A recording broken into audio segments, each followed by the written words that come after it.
নমস্কার, Surajit academy YouTube চ্যানেলে এবং ফেসবুক চ্যানেলে আপনাদেরকে স্বাগত জানাই। আগামীকাল অর্থাৎ শনিবার 28 ফেব্রুয়ারি ফাইনাল তালিকা প্রকাশিত হতে চলেছে। পশ্চিমবঙ্গে 2026 এসআইআর এর ফাইনাল তালিকা প্রকাশিত হতে চলেছে আগামীকাল। অনেক ঘটনা ঘটে গেছে, অনেক কিছু ঘটে গেছে এই এসআইআর নিয়ে। সমস্ত কিছু ঘটনা অতিক্রম করে ফাইনালি আগামীকাল সুপ্রিম কোর্টের নির্দেশ মেনে এবং ইলেকশন কমিশন অফ ইন্ডিয়ার পূর্ব নির্ধারিত সূচি অনুযায়ী আগামীকালই আপনারা দেখতে পাবেন আপনাদের ভোটার তালিকা, যে তালিকা ধরে আপনারা আগামী দিনে ভোটাধিকার প্রয়োগ করতে পারবেন, যে তালিকায় 2026 এসআইআর এর ফাইনাল তালিকা বলে বিবেচিত হচ্ছে। আপনাদেরকে এই ভিডিওর মাধ্যমে যে বিষয়টা সব থেকে গুরুত্বপূর্ণ বিষয়, যেটা নিয়ে আলোচনা করব, আগামীকাল যে তালিকা প্রকাশিত হতে চলেছে সেই তালিকাতে 3টি ক্যাটাগরির লিস্ট প্রকাশিত হতে চলেছে।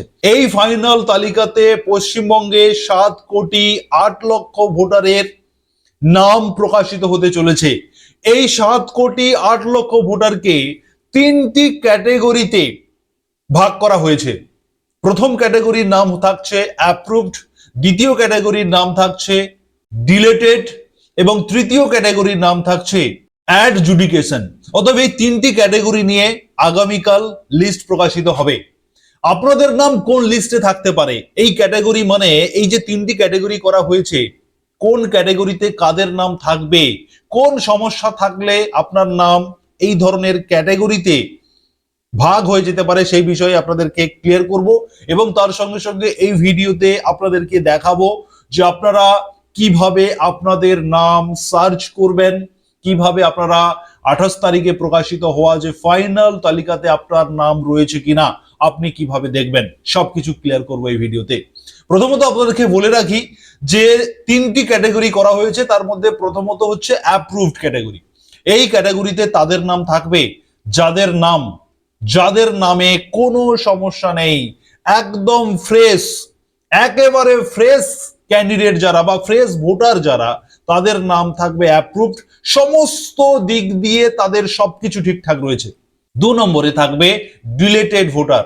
যখন খসড়া তালিকা প্রকাশিত হয়েছিল সেই খসড়া তালিকাতে 58 লক্ষ নাম বাদ গেছে। অতএব পশ্চিমবঙ্গে টোটাল যে ভোটার, সেই ভোটার থেকে 58 লক্ষ বাদ গিয়ে এখন এসে দাঁড়িয়েছে 7,08,00,000 ভোটার।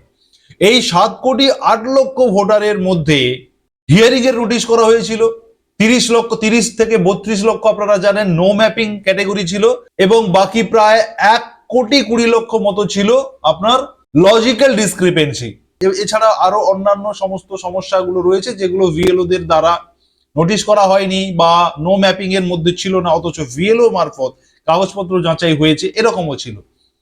অতএব এই যে 7,08,00,000 ভোটার, এই সমস্ত ভোটারদের প্রত্যেকের নাম প্রকাশিত হবে। তবে এই ভোটার লিস্ট থেকে যাদের নাম বাদ যাবে, মানে বাদ দিয়ে দেওয়া হয়েছে, তাদের নামের পাশে ডিলেটেড কথাটা লেখা থাকবে। অতএব এই 7,08,00,000 ভোটারের যে তালিকা আগামীকাল প্রকাশিত হবে, সেই তালিকাতে যাদের নামের পাশে ডিলেটেড লেখা থাকবে সেই নাম বা সেই ভোটারকে এই লিস্ট থেকে বাদ দিয়ে দেওয়া হয়েছে বা ভোটাধিকার বাতিল করে দেওয়া হয়েছে, ডিলেট করে দেওয়া হয়েছে ভোটার লিস্ট থেকে। এরকম ক্যাটাগরিও থাকছে 2 নম্বরে। 3 নম্বর যেটা থাকবে সেটা হচ্ছে অ্যাডজুডিকেশন ক্যাটাগরি। এই ক্যাটাগরিতে আপনাদেরকে আমি বেশ কয়েকদিন ধরে জানাচ্ছি যে প্রায় 80 লক্ষ ভোটারের যাচাই এবং নিষ্পত্তি বাকি রয়েছে। সেই 80 লক্ষ যে ভোটার, সেই ভোটার পুরোটাই দায়িত্ব গিয়ে পড়েছে আপনার হাইকোর্টের দ্বারা নিযুক্ত বিচারপতিদের কাঁধে। অতএব বিচারপতিরা এই 80 লক্ষ ভোটারের তথ্য যাচাই এবং নিষ্পত্তি করবেন। এই সমস্ত ভোটার এই অ্যাডজুডিকেশন ক্যাটাগরির মধ্যে থাকবে। এই অ্যাডজুডিকেশন ক্যাটাগরির মধ্যে যাদের নাম থাকবে তারা কিন্তু ভোট দিতে পারবেন না আগামী বিধানসভাতে। তাহলে কি হবে? তাহলে পরিষ্কার কমিশন থেকে বলা হয়েছে যে অ্যাডজুডিকেশন তালিকাতে যাদের নাম থাকবে তাদের যতক্ষণ না অ্যাপ্রুভড হচ্ছে, একদম প্রথম যে ক্যাটাগরিটা আমি আলোচনা করেছিলাম, যে যাদের সমস্ত রকম খতিয়ে দেখা হয়েছে, যাচাই করা হয়েছে, ভেরিফিকেশন করা হয়েছে, সবকিছু করে সমস্ত কিছু ঠিক থাকার ফলে যে সমস্ত ভোটারের অ্যাপ্রুভড হয়ে গেছে, তাদের সবকিছু ওকে রয়েছে, তারা একদম ক্লিয়ার, একদম ফ্রেশার, কোনো সমস্যা নেই। কিন্তু যাদের অ্যাডজুডিকেশন রয়েছে, মানে আইনি জটিলতা রয়েছে বা যে কোনো সমস্যা রয়েছে, তাদের কিন্তু অ্যাডজুডিকেশন লেখা থাকবে, এবং অ্যাডজুডিকেশন যাদের লেখা থাকবে, যতক্ষণ না তাদের অ্যাপ্রুভড হচ্ছে ততক্ষণ পর্যন্ত কিন্তু এই সমস্ত ভোটাররা ভোট দিতে পারবেন না। তার মানে অ্যাডজুডিকেশন থাকার অর্থ যে আপনি একদম ফাইনাল হয়ে গেছেন এমনটা কিন্তু নয়, আপনার যাচাই পর্বটা কিন্তু পেন্ডিং রয়েছে, যাচাই পর্বর কিছুটা অংশ বাকি রয়েছে, এমনটাই কিন্তু বোঝা যাচ্ছে। অতএব এই তিনটি ক্যাটাগরি নিশ্চয়ই আপনারা ক্লিয়ার হতে পেরেছেন। এই তিনটি ক্যাটাগরিতে আগামীকাল এই এসআইআর এর ফাইনাল তালিকা প্রকাশিত হতে চলেছে।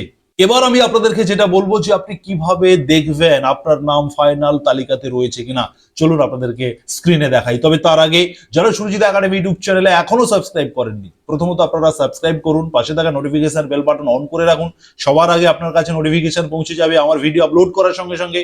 এবং যারা ফেসবুক থেকে দেখছেন অবশ্যই পেজটিকে ফলো করে রাখবেন।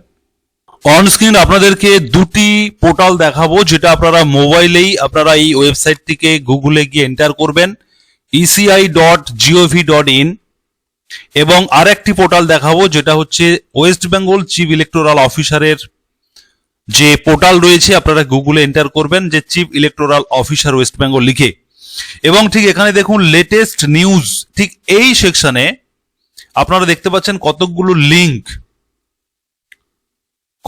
লিংক স্ক্রল হচ্ছে। প্রথমে দেখুন নো অ্যাবাউট এসআইআর 2026, তারপরে রয়েছে এসআইআর ড্রাফট রোল 2026, তারপরে রয়েছে find your name in electoral role, তারপরে রয়েছে পিএসওয়াইচ এএসডিডি লিস্ট ইত্যাদি, এইগুলো লিঙ্কগুলো রয়েছে। আপনারা এই লিঙ্কের পাশে ঠিক এইরকম জায়গায় আপনারা দেখতে পাবেন আরো একটা লিঙ্ক আগামীকাল অ্যাড হয়ে যাবে, যেটা হচ্ছে SIR final list 2026, final SIR list 2026 বলে একটা নতুন লিঙ্ক সংযোজন হবে। সেই লিঙ্কে আপনারা ঢুকে লিঙ্কে ক্লিক করে আপনার বুথ ওয়াইজ লিস্ট আপনি ডাউনলোড করে নিতে পারবেন। অতএব সেই লিঙ্কে ক্লিক করে আপনারা আপনার বুথ ওয়াইজ আপনি লিস্ট ডাউনলোড করে নিতে পারবেন। এটা আপনারা সব থেকে সহজ হবে, চিফ ইলেকটোরাল অফিসার ওয়েস্ট বেঙ্গলের এই লিস্ট থেকে আপনারা এই পোর্টাল থেকে আপনারা ডাউনলোড করে নিতে পারেন। এছাড়া eci.gov.in এই পোর্টাল থেকেও আপনারা এইখানে যে লিঙ্কগুলো দেখতে পাচ্ছেন, যে SIR 2026 download electoral roll, search your name in last SIR, search your name in e roll, এখানে ফাইনাল লিস্ট 2026 এসআইআর এরকম একটি লিঙ্ক এখানে সংযোজন হয়ে যাবে। এছাড়া আপনারা মোবাইলের ইসিআই নেট অ্যাপস ইনস্টল করেও আপনারা আপনাদের নাম সার্চ করে নিতে পারেন। আমি আপনাদেরকে আগামীকাল যখনই লিস্ট পাবলিশ হবে, আমি আপনাদেরকে আগামীকাল ভিডিও আনবো, যখনই পাবলিশড হয়ে যাবে তখনই আপনাদেরকে ভিডিও করে আপনাদেরকে সিস্টেমটা দেখিয়ে দেবো, আপনি কিভাবে আপনার নামটা দেখে নেবেন। আগামীকাল আপনারা সেই ভিডিও পেয়ে যাবেন, তার জন্য অবশ্যই আপনারা সাবস্ক্রাইব এবং ফলো করতে ভুলবেন না। ধন্যবাদ।